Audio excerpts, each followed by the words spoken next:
ओम श्री परमात्मने नमः। श्रीमद् भगवद गीता तृतीयो अध्याय।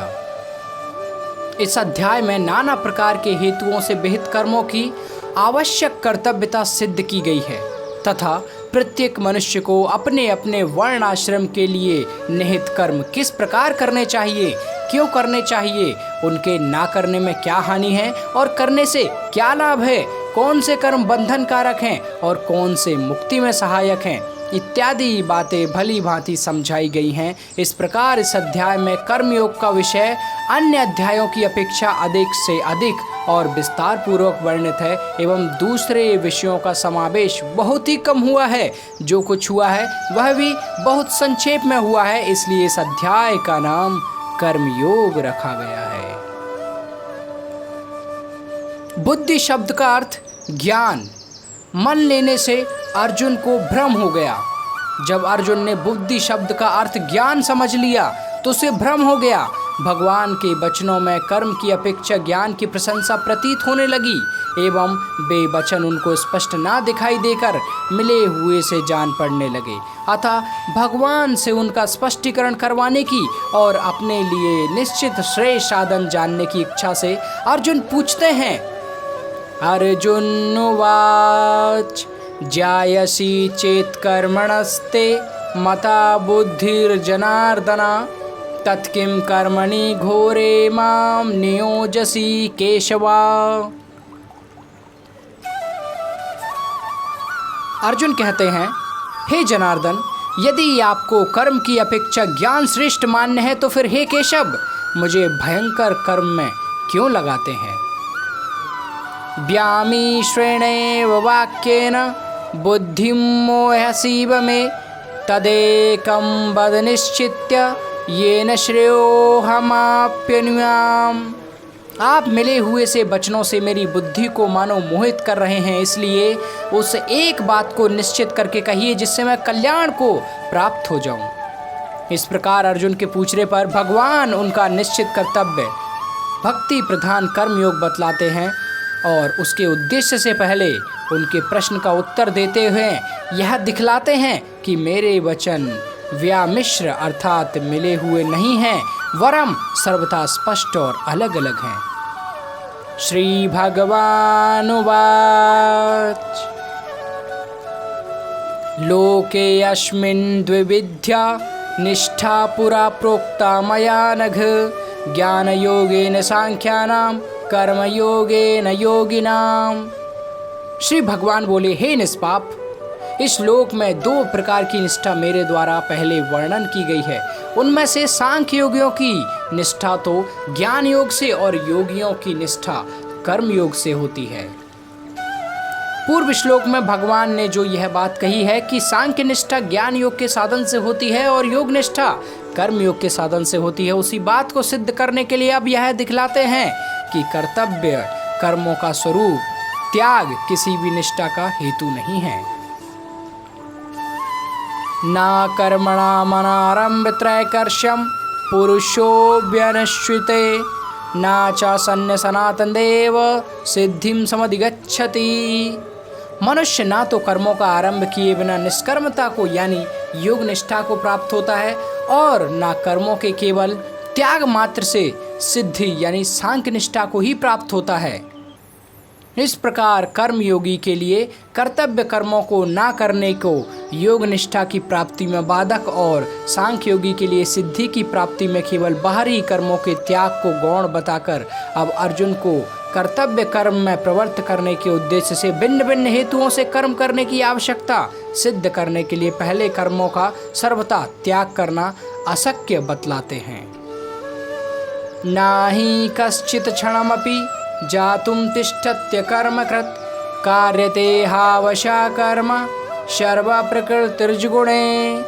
निसंदेह कोई भी मनुष्य किसी भी काल में क्षण मात्र भी कर्म किए बिना नहीं रहता, क्योंकि सारा मनुष्य समुदाय प्रकृति जनित गुणों द्वारा परवश हुआ कर्म करने के लिए बाध्य किया जाता है। पूर्व श्लोक में यह बात कही गई है कि कोई मनुष्य क्षण मात्र भी कर्म किए बिना नहीं रह सकता।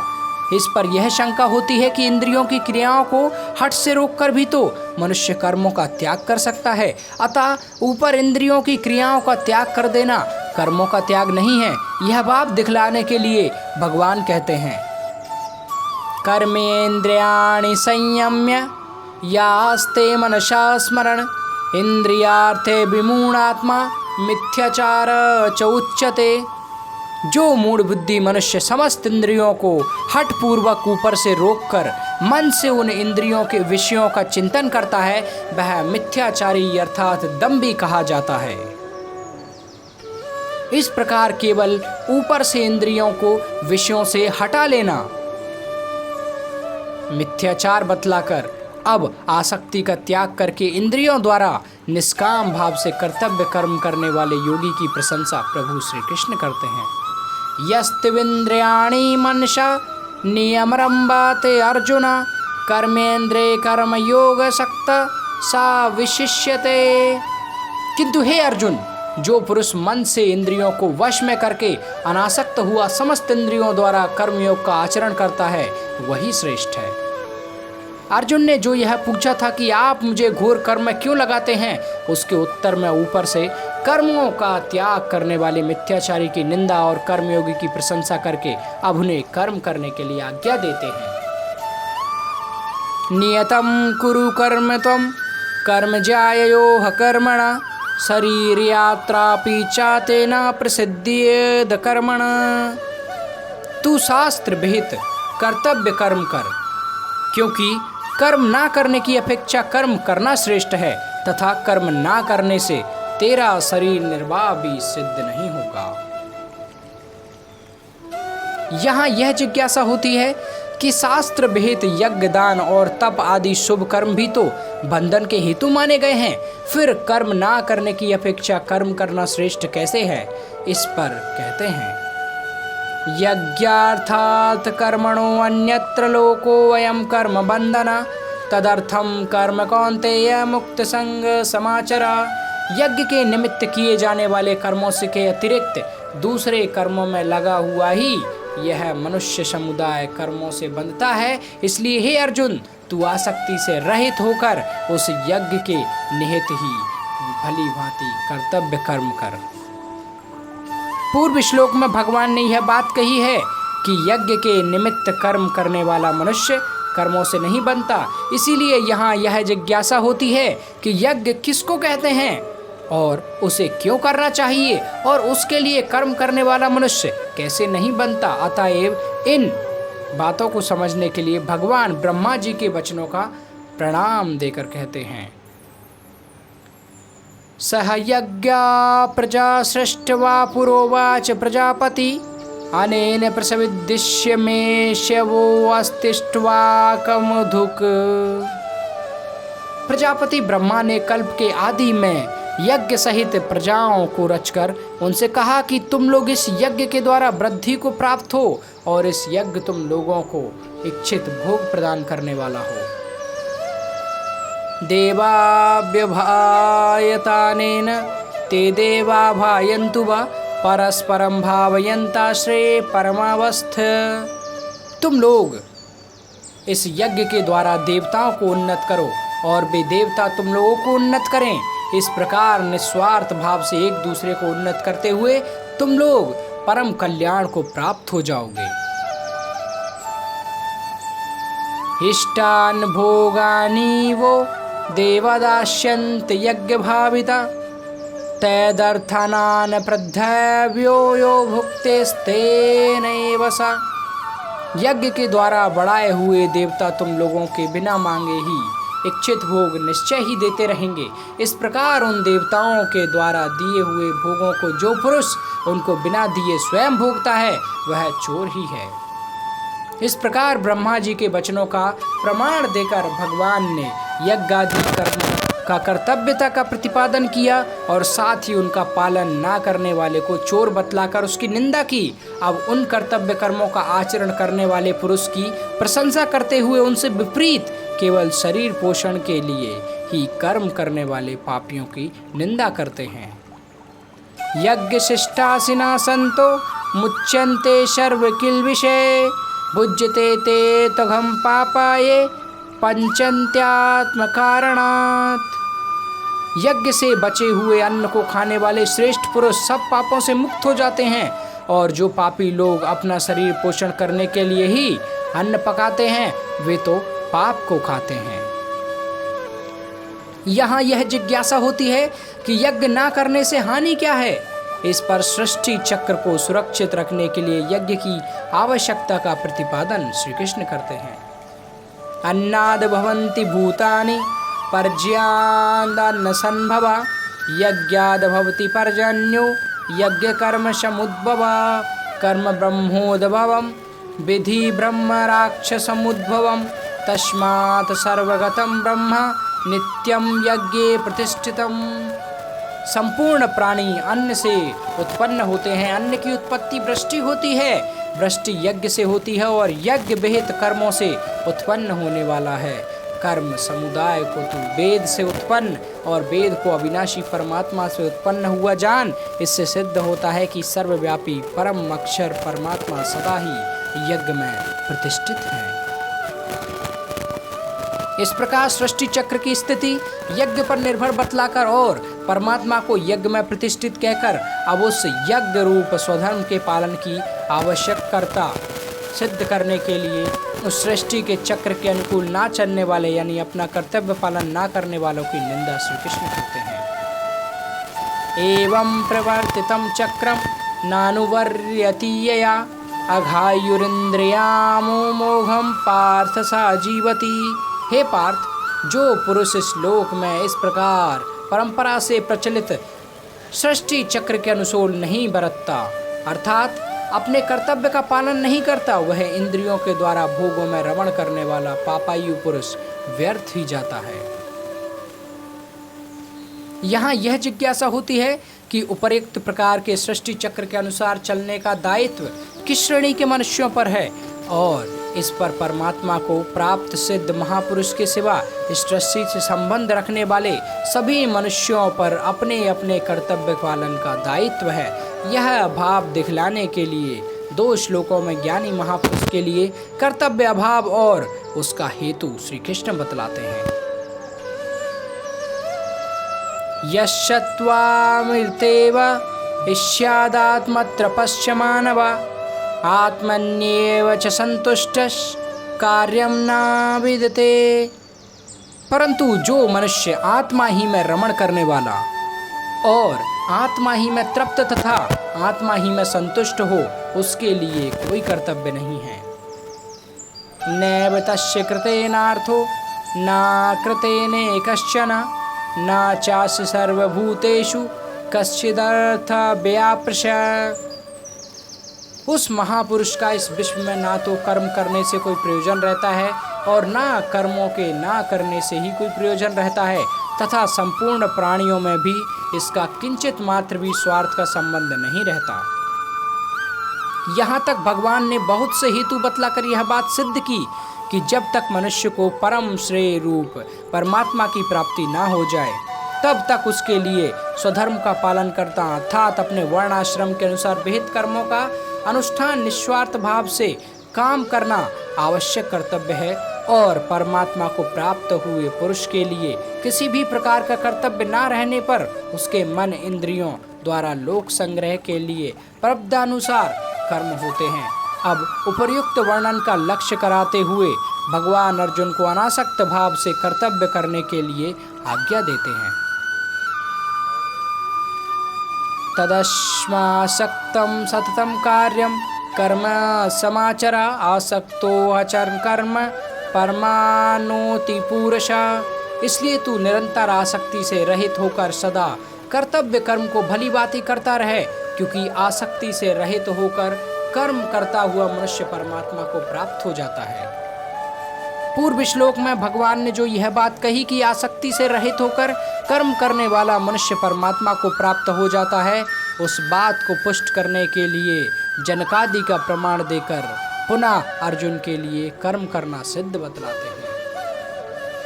कर्मण्येव हि संसिद्धिमास्तथा जनकादया लोक संग्रह में वापि संपश्यतु कर्तुमर्हसि। जनक आदि ज्ञानी जन भी आसक्ति रहित कर्म द्वारा ही परम सिद्धि को प्राप्त हुए थे। इसलिए तथा लोक संग्रह को देखते हुए भी तू कर्म करने के ही योग्य है, अर्थात तुझे कर्म करना ही उचित है। पूर्व श्लोक में भगवान ने अर्जुन को लोक संग्रह की ओर देखते हुए कर्मों का करना उचित बतलाया। इस पर यह जिज्ञासा होती है कि कर्म करने से किस प्रकार लोक संग्रह होता है, अतः यही बात समझाने के लिए यह कहते हैं। यद्यचारति श्रेष्ठस्तैवतेरो जना सा यत् प्रमाणम कुरुते लोकस्तदनुवर्तते।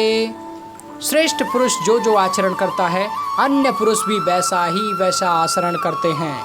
जो कुछ भी प्रमाण कर देता है, समस्त मनुष्य समुदाय उसी के अनुसार बरतने लगते हैं। इस प्रकार श्रेष्ठ महापुरुष के आचरणों को लोक संग्रह में हेतु बतलाकर अब भगवान 3 श्लोकों में अपना उदाहरण देकर वर्ण आश्रम के अनुसार विहित कर्मों को करने की आवश्यक कर्तव्यता का प्रतिपादन करते हैं। नामे पार्थस्ति कर्तव्यम त्रिषु लोकेषु किंचन नानवाप्तमवाप्तव्यम वर्त एव च कर्मणि। हे अर्जुन, मुझे इन तीनों लोकों में ना तो कुछ कर्तव्य है और ना ही कोई भी प्राप्त करने योग्य वस्तु अप्राप्य है, तो मैं भी कर्म में ही बरतता हूँ। यदि हम न वर्तेयम जातु कर्मण तंद्रता मम वर्तानुवर्तन्ते मनुष्य पार्थ सर्वसा। क्योंकि हे पार्थ, यदि कदाचित मैं सावधान होकर कर्मों में ना बरतूं तो बड़ी हानि हो जाए, क्योंकि मनुष्य सब प्रकार से ही मेरे ही मार्ग का अनुसरण करते हैं। उत्सीदे यूरिमे लोका न कुर्य कर्म चेदहम शंकरस्य च कर्ता ईश्यानुपान्यमिमा प्रजा। इसलिए यदि मैं कर्म ना करूं तो ये सब मनुष्य नष्ट भ्रष्ट हो जाएं और मैं संकर्ता का करने वाला हूँ तथा इस समस्त प्रजा को नष्ट करने वाला बन जाऊंगा। इस प्रकार तीनों श्लोकों में कर्मों की सावधानी के साथ ना करने और त्याग करने के कारण होने वाले परिणाम का अपने उदाहरणों से वर्णन करके लोक संग्रह की दृष्टि से सबके लिए विहित कर्मों की आवश्यक कर्तव्यता का प्रतिपादन करने के अनंतर अब भगवान उपर्युक्त लोक संग्रह की दृष्टि से ज्ञानी को कर्म करने के लिए प्रेरणा कर देते हैं। सक्ता कर्मण विद्वांसो यथा कुर्वन्ति भारत कुर्याद्विन्दास्तथा शक्तिश्चिकीर्षलोक संग्रहम। हे भारत, कर्म में आसक्त हुए ज्ञानी जन जो अज्ञानी होते हैं जिस प्रकार से कर्म करते हैं, आसक्ति रहित विद्वान भी लोक संग्रह करना चाहते हुए भी उसी प्रकार कर्म करें। ना बुद्धि भेदम ज्ञाने ज्ञानाम कर्म संगिनाम ज्योतिष सर्व कर्माणि विदान्युक्त समाचरन। परमात्मा स्वरूप में अटल स्थित हुए ज्ञानी पुरुष को चाहिए कि वह शस्त्र विहित कर्मों में आसक्ति वाले अज्ञानियों की बुद्धि से भ्रमित अर्थात कर्मों में अश्रद्धा उत्पन्न ना करें, किंतु स्वयं शस्त्र विहित समस्त कर्म भली भांति करता हुआ उनसे भी वैसे ही करवावे।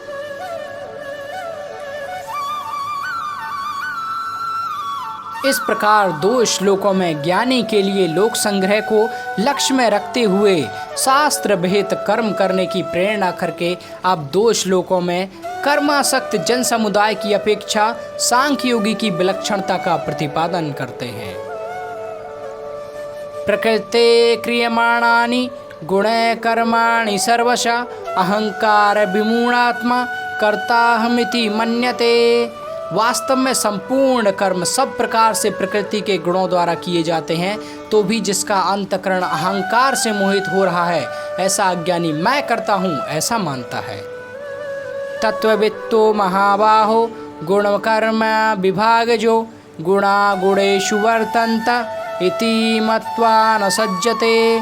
परंतु हे महाबाहो, गुण विभाग और कर्म विभाग के तत्व को जानने वाला ज्ञान योगी संपूर्ण गुणों में बरत रहे हैं, ऐसा समझकर उनमें आसक्त नहीं होता।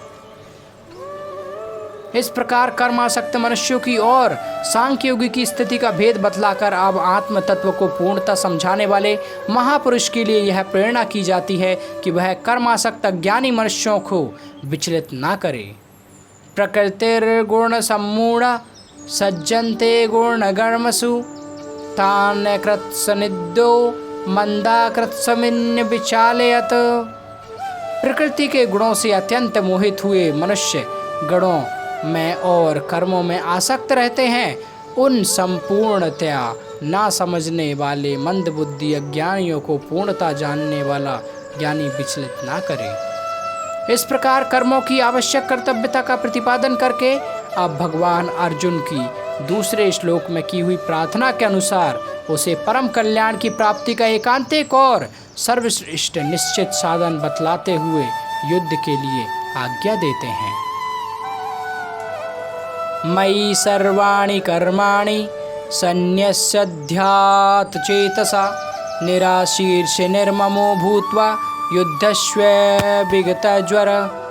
मुझ अंतर्यामी परमात्मा में लगे हुए चित्त द्वारा संपूर्ण कर्मों को मुझ ही में अर्पण करके आशा रहित, ममता रहित और संताप रहित होकर युद्ध कर। इस प्रकार अर्जुन को उनके कल्याण का निश्चित साधन बतलाते हुए भगवान उन्हें युद्ध करने की आज्ञा देकर अब उसका अनुष्ठान करने के फल का वर्णन करते हैं।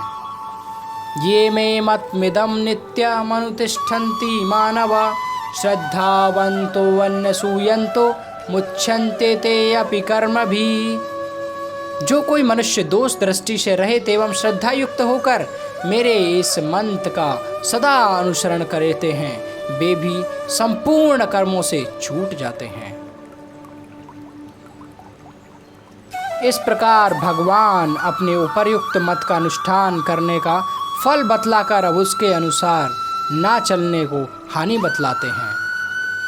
ये त्वेतसभ्यसूयन्तो नानुतिष्ठन्ति मे मतम् सर्वज्ञान विमूढ़ात्मास्तिन् विद्धि नष्टचेतसा। परंतु जो मनुष्य मुझ में दोषारोपण करते हुए मेरे मत के अनुसार नहीं चलते उन मूर्खों की तो संपूर्ण ज्ञानी में मोहित और नष्ट हुए ही समझे। पूर्व श्लोक में यह बात कही गई कि भगवान के मन के अनुसार ना चलने वाला नष्ट हो जाता है। इस पर यह जिज्ञासा होती है कि यदि कोई भगवान के मन के अनुसार कर्म ना करके हठपूर्वक कर्मों का सर्वथा त्याग कर दे तो क्या हानि है। इस पर कहते हैं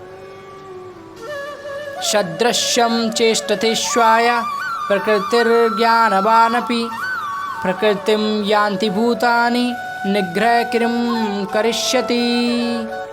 सभी प्राणी प्रकृति को प्राप्त होते हैं अर्थात अपने स्वभाव से परवश हुए कर्म करते हैं। ज्ञानवान भी अपनी प्रकृति के अनुसार चेष्टा करता है, फिर इसमें किसी का हट क्या करेगा। इस प्रकार सबको प्रकृति के अनुसार कर्म करने पड़ते हैं, तो फिर कर्म बंधन से छूटने के लिए मनुष्य को क्या करना चाहिए, इस जिज्ञासा पर कहते हैं इंद्रियेन्द्रियार्थ रागद्वेषो व्यवस्थितो तेयो न वशमगाच्छथेयो हास्य परिपंतिनो।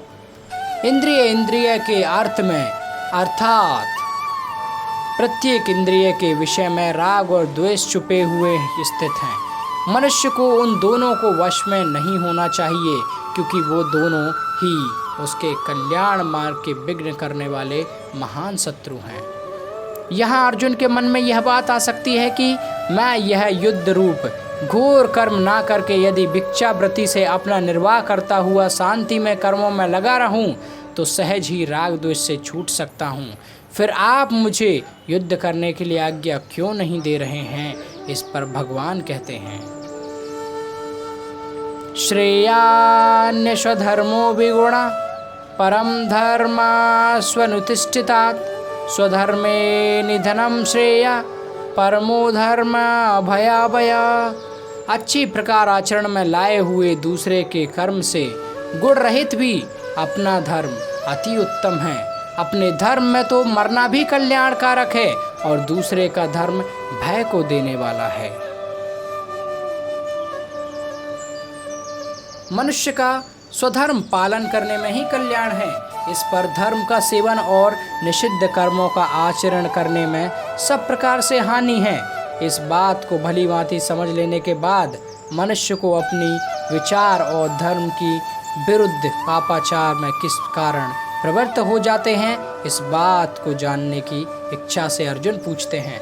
अर्जुनोवाच हतकेन प्रयुक्तो वयम पापं चरति पूरसा अन्निच्छिन्नपि वार्ष्णेय बलादिपि नियोजिता। अर्जुन बोले, हे कृष्ण, तो फिर यह मनुष्य स्वयं ना चाहता हुआ भी बलात्कार से लगाए हुए की भांति किससे प्रेरित होकर पाप का आचरण करता है। इस प्रकार अर्जुन से पूछने के पर भगवान श्री कृष्ण कहने लगे। श्री भगवानुवाच काम एष क्रोध एष रजोगुण समुद्भव महाशनो महापाप्म्य विद्येन मिहिबैरिणाम। श्री भगवान बोले, रजोगुण से उत्पन्न हुआ यह काम ही क्रोध है। यह बहुत खाने वाला अर्थात भोगों से कभी ना आघाने वाला और बड़ा पापी है। इसको ही तू इस विषय में बैरी जान। इस लोक में समस्त अनर्थों का मूल और इस मनुष्य का बिना इच्छा के पापों में लगाने वाली बैरी काम को बतलाया है। इस पर यह जिज्ञासा होती है कि यह काम मनुष्यों को किस प्रकार पापों से प्रवृत्त करता है। अतः अब 3 श्लोकों द्वारा यह समझाते हैं कि यह मनुष्य के ज्ञान को आच्छादित करके उसे अंधा बनाकर पापों के गड्ढे में ढकेल देता। धूमेना ब्रियते बाहिर्यार्थदर्शो मलेन च यथो बलेवानृतो गर्भस्तथा तेने दमावृतम्। पूर्व श्लोक में 3 पद काम और ईदम पद ज्ञान का वाचक है। इस बात को स्पष्ट करते हुए उस काम को अग्नि की भांति कभी पूर्ण ना होने वाला बतलाते हैं।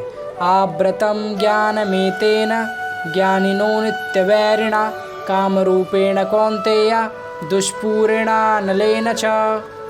और हे अर्जुन, इस अग्नि के समान कभी ना पूर्ण होने वाले काम रूप ज्ञानियों के नित्य बैरी के द्वारा मनुष्य को ज्ञान को ढका हुआ है।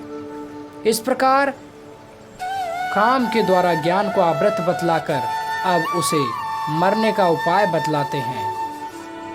उद्देश्य से उसके वास स्थान और उसके द्वारा जीवात्मा के मोहित किए जाने का प्रकार बतलाते हैं। इंद्रियाणि मनोर्बुद्धिरष्टधिष्ठानमुच्यते एतिर्विहिमोधस्यैव ज्ञानमावृत्य देहिनाम। इंद्रिय, मन और बुद्धि ये सब इसके भाव वास स्थान कहे जाते हैं। यहाँ काम इन बुद्धि मन इंद्रियों द्वारा ही ज्ञान को आच्छादित करके जीवात्मा को मोहित करता है। इस प्रकार काम रूप बैरी के आचरण का और वह जहाँ छिपा रहकर अत्याचार करता है उस वास स्थानों का परिचय कराकर अब श्री कृष्ण उस काम रूप बैरी को मारने की युक्ति बतलाते हुए उसे मार डालने के लिए अर्जुन को आज्ञा देते हैं। तस्मात् विन्द्रियाणादो नियम्य भरतर्षभ पापमानं प्रजाहि होनम ज्ञान विज्ञान नासिकम। इसलिए हे अर्जुन, तू पहले इंद्रियों को वश में करके इस ज्ञान और विज्ञान का पूर्व नाश करने वाले महान पापी काम को अवश्य ही बलपूर्वक मार डाले। पूर्व श्लोक में इंद्रियों को वश में करके काम रूप शत्रु को मारने के लिए कहा गया है। इस पर यह शंका होती है कि जब इंद्रिय मन और बुद्धि पर काम का अधिकार है और उनके द्वारा सामने जीवात्मा को मोहित कर रखा है तो ऐसी स्थिति में वह इंद्रियों को वश में करके काम को कैसे कर सकता है। इस शंका को दूर करने के लिए भगवान आत्मा के सिद्धार्थ रूप लक्ष्य कराते हुए आत्मबल की स्मृति कराते हैं। इंद्रियाणि पराण्ड्याहुरिन्द्रियव परम मन मनस्तु परा बुद्धिर्यो बुद्धे परस्तु सा। इंद्रियों को स्थूल शरीर से परे यानी श्रेष्ठ, बलवान और सूक्ष्म कहते हैं। इन इंद्रियों से परे मन है, मन से भी परे बुद्धि है, और जो बुद्धि से भी अनंत परे है वह आत्मा है। अब भगवान पूर्व श्लोक के वर्णन अनुसार आत्मा को सर्वश्रेष्ठ समझकर काम रूप बैरी को मारने के लिए आज्ञा देते हैं। एवं बुद्धे परम बुद्धवा संस्तभ्यात्मात्मात्मना जाहि शत्रु महाबाहो कामरूपम दुरासदन। इस प्रकार बुद्धि से परे अर्थात सूक्ष्म, बलवान और अत्यंत श्रेष्ठ आत्मा को जानकर और बुद्धि के द्वारा मन को वश में करके, हे महाबाहो, तू इस काम रूप दुर्जय शत्रु को मार डाल।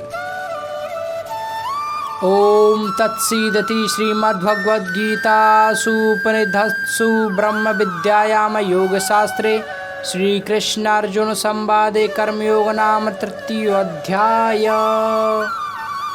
यहाँ पे श्रीमद्भगवद्गीता के तृतीय अध्याय का समापन होता है और अब हम आगे जानेंगे चतुर्थ अध्याय, जिसमें स्वयं प्रभु अनंत दिव्य ज्ञान देंगे। जय श्री कृष्ण।